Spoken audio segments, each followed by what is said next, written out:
The two concepts that I'll be focusing in on are kinesics and oculesics. I'll begin with kinesics.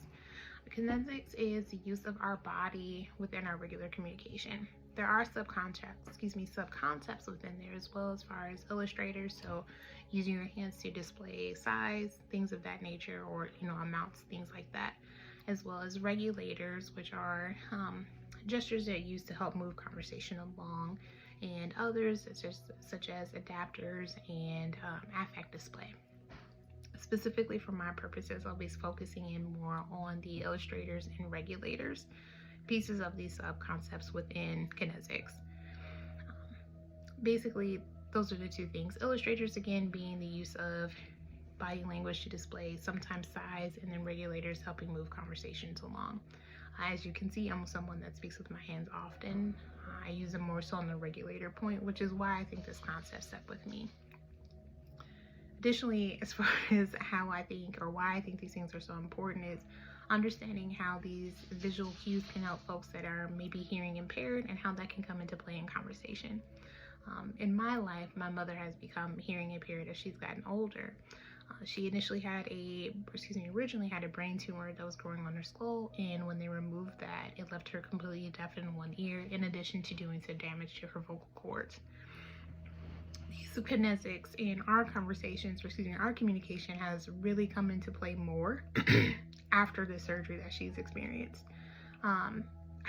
Additionally, I remember as a kid, her grabbing my hands, as again, someone who talks with my hands often, and holding them, trying to see if I could get my point across, and how much I struggled with not being able to. And like, it was something as a joke between us, but another reason why this concept really stuck with me. Now the illustrators and regulators are very important in my communication with her, and her communication with me as well. It helps her. I know I've mentioned this in other conversations, speeches, and reviews of my own communication, that I'm naturally very soft-spoken. As a woman who, now is completely deaf in one ear, having a soft-spoken child, and spent several years working in a factory around loud machinery, kinesics and nonverbal communication has become very important in how she communicates with the rest of the world, and also my understanding of how I can communicate with her. The use of these things really help drive points home or make clarity when I'm communicating with my mother. On the other side of my second concept, Oculesics, again, playing another role. Oculesics being the use of eye contact within our communication, and how these things can come into play. They can be ranging from our ability to indicate that we're, engaging, our immediacy, I'm ready, I'm prepared, you have my focus, I'm now paying attention solely to you, and also our ability to share emotion within, again, those nonverbal communications. So, am I interested? Do I want more information from you? Am I bored even? Or just other, like, I'm angry, I'm upset. All of these things coming from just our eyes. Why I think this is important to know, and not only just from the emotional point of things, or, understanding the immediacy, at least for American culture, of how you have my intention, but coming back to how I regularly communicate with my mother, and giving her the nonverbal cue that she does have my attention, or that I am focused on her.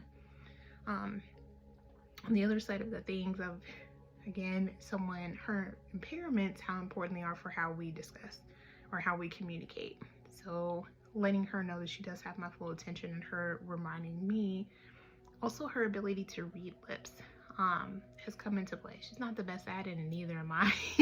But I think that also comes down to her being partially hearing impaired, and me not being hearing impaired. But they come into play very, very crucially in some instances. As again, I said, there will be moments where her voice will completely cut out in the middle of a sentence, and I have to rely on the context of what we had already discussed, our kinesics within, and then our ability to read lips in some instances. The other piece I think is interesting with that is, culturally, there's been a look or sometimes I can identify someone else around who I can visually see identifies as the same culture as I do, and recognize that we share a moment of, did you see that? Yeah, I saw that. Did you? We're like, okay, girl, we can move forward from there. And lastly, just the quote unquote mom look. I know they're not pictured in this room, but I do have 2 children, and there are some instances where I do need to convey that they need to tighten up, quote unquote, or correct or redirect their behavior, and being able to give them the mom look to express my displeasure in that moment. Overall, I think these 2 things play a very large role in our nonverbal communication, and how all of these pieces how all these pieces wrap up into how we communicate overall. It's not just our language, but also the importance of the nonverbal cues to really convey and tell the whole story and make our point. So that is all.